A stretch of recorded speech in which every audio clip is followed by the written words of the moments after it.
बिस्मिल्लाहिर्रहमानिर्रहीम।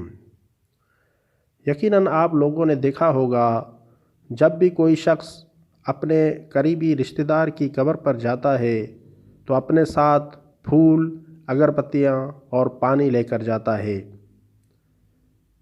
फूल उसकी कब्र पर निछावर किए जाते हैं और अगरबत्तियाँ उनकी कब्रों पर जलाई जाती हैं। इसके साथ साथ आपने ये भी देखा होगा कि उनकी कब्रों पर पानी भी डाला जाता है।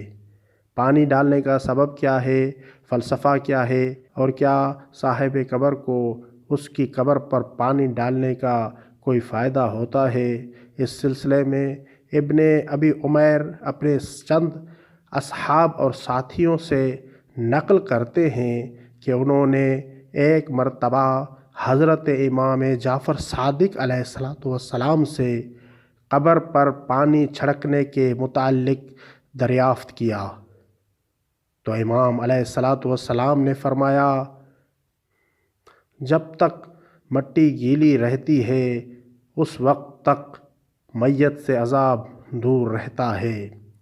किताब इल्ल-उश-शराए जिल्द नंबर 1 सफ़ा नंबर 237।